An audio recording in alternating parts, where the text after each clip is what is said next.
జై కిసాన్ జై కిసాన్. రామారావు గారు ఎట్టుంటాడంటే, మేము వెళ్ళామండి, నేను తుమ్మడి ప్రేమదాన్ని ఇంటి వచ్చామంటే పట్టాలు ఇవ్వాలి, పేదవాళ్ళకి పట్టాలు ఇవ్వాలంటే అక్కడ ఉన్న ఆఫీసర్స్ చాలా ఖరీదని ఇవ్వడానికి వీలేదంటే నేను నవ్వి అన్నాను, మీకు తెలియదే ఉంది, పెద్దవాళ్ళలో ఉన్నటువంటి పడమట గొల్లపూడి ఈ ఊళ్ళన్నీ కూడా పచ్చగడి మోసుకొచ్చి బెదవాడ సెంటర్లో గుర్రబడినాళ్ళకి అమ్ముకుని ఆ రోజున తినేవాళ్ళు. వాళ్ళందరూ కోటీశ్వరులే, 100 గజాలు ఉన్నాళ్ళంతా కోటీశ్వరులే. ఆ రోజున వీళ్ళకి ఇచ్చేది స్లమ్ ఏరియాలో ఇచ్చారు, ఇదే వాళ్ళ యొక్క సరుకు అందుకుని ఇల్లు కట్టించుకున్నారు.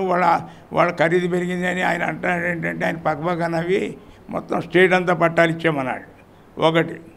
రెండు, ఒకసారి నేను ప్రేమనాథ్ వెళ్ళాము. దీనికి వచ్చారంటే రైతులు పిల్లలు పెళ్లి చేసుకునేవరా అంటే అదేంటి కొంచెం కోపం వచ్చింది. అసలు ఏంటని అడిగితే సాయంత్రం రమ్మన్నాడు. సాయంత్రం అయితే పైన నారాయణ రెడ్డి గారు, రామకృష్ణ గారు, ఇంకో ఆయన బెనర్జీ గారు, ముగ్గురు ఐఏఎస్ ఆఫీసర్ని పిలిచి నేను ప్రేమనాథ్ గారు ఆయన ముగ్గురు 6 కుర్చీలు వేశారు.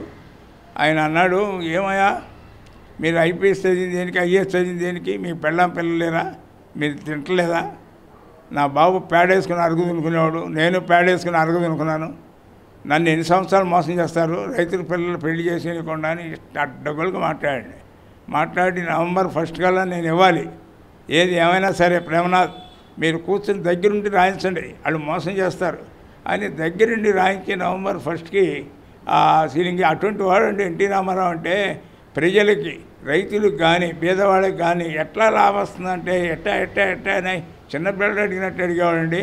ఆయన యొక్క ఆ ఉత్సాహం, ఆకాంక్ష ఎవరికి ఉంటుందండి, చాలామందికి ఉండదు. చాలామంది ఎప్పుడైనా సరే పేదవాడు పైకి వస్తేనే ఈ దేశం బాగుంటుందండి. వీటికి రామారావు గారు కానీ రాజశేఖర రెడ్డి కానీ సహకరించారు. కాబట్టి ఎవరైనా నాకు రామారావుతో బాగా టచ్ ఉన్నాయండి, రాజశేఖర రెడ్డి గారితో పెద్దగా లేదు. అయినా సరే ఆయన చేసిన పనులు చాలా సంతోషం. కొంతమంది విమర్శిస్తారనుకోండి, దేవుడిని కూడా అందరూ విమర్శిస్తారు, అందరికీ దేవుడు ఉండడు, దేవుడిని కూడా చాలామంది విమర్శించేవాళ్ళు ఉంటారు.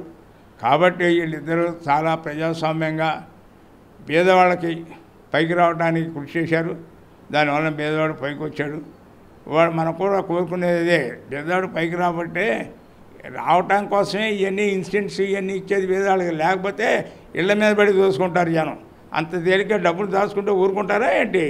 కాబట్టి ప్రతివాడు మంచి పని, సామాన్యంగా పేదవాడు కూడా పైనాళ్ళతో కలిసి ఉండేటట్టు ఉండాలి. కానీ వీళ్ళని అట్లా రాకుండా ఉండటానికి అడ్డం ఏంటంటే మందే. ఈ మందు అనేది మహమ్మారి పోతే ఈ రాష్ట్రం చాలా బాగుంటుంది.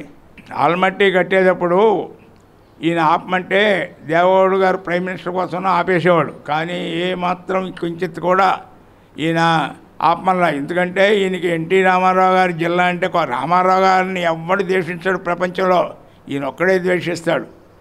ఆయన జిల్లా కాబట్టి అది రాకుండా చేశాడు. తర్వాత బాబ్లీ కోసం వెళ్ళి లోపలికి వెళ్ళి గదిలో వేయించుకున్నాడు. ఇదే మీకు నిదర్శనం. బాబ్లీ అంటే ఏంటి, అది ఆల్మట్టి ఏమో మన జిల్లా పోతే పోయింది, దానికి ఏం లేదు.